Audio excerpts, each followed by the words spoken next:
জয় নিতাই, জয় গৌর, জয় রাধা ব্রজমোহন। নিতাই চাঁদের অশেষ কৃপায় আশা করছি তোমরা সকালে সবাই খুব ভালো আছো। আমিও গুরু গোবিন্দের কৃপায় ভালোই আছি। এটা নিত্যানন্দ ত্রয়োদশীর দিন। আগামীকাল একটা ভোগ ছিল ভক্তবাড়ি, আজকে বাড়িতে আছি, কালকে আবার বেরিয়ে পড়বো। তো নিত্যানন্দ ত্রয়োদশীটা বাড়িতেই পালন করা হলো।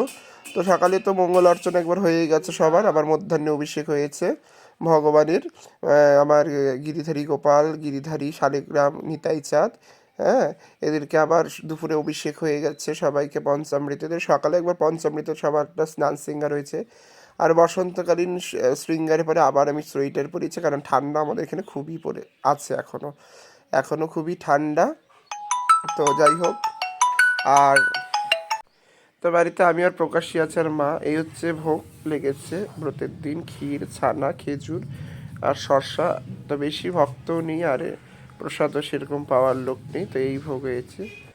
আর সন্ধ্যাবেলায় নিয়ে ও নিত্যানন্দের মহিমা পাঠ করছে, আর নিতাই পদ কমলে এই ঠাকুরমশাই প্রার্থনাগুলো পাঠ করছে। আরতির পরে আমি একটু ঠাকুরের রাতের ভোগ দিয়ে ঠাকুর বিশ্রাম দেওয়ার পরে আমি একটু ঠাকুরের জন্য, কালকে যেহেতু নিত্যানন্দ ত্রয়োদশীর ভোগ হবে, তো একটু ঠাকুরের জন্য মালপোয়া পাটিসাপটা করছি।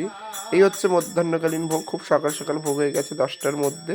আমি একটু পরে বেরিয়ে পড়বো, যাই আমার অধিবাস ধরতে হবে। জলপাইগুড়িতে অধিবাস আছে আজকে নামযজ্ঞের। আর চতুর্দশীতে অধিবাস হয়, পূর্ণিমাতে ওদের নাম শুরু হবে। তো আমার এই ভিডিওটা যদি তোমাদের ভালো লেগে থাকে, অবশ্যই আমার পেজটিকে ফলো করবে, আর কমেন্টে জানাবে আমার ভিডিওগুলো তোমাদের কেমন লাগে। তাই সকালে ভালো থাকো, সুস্থ থাকো। নিতাই গৌরের ভজা, জয় রাধা ব্রজমোহন।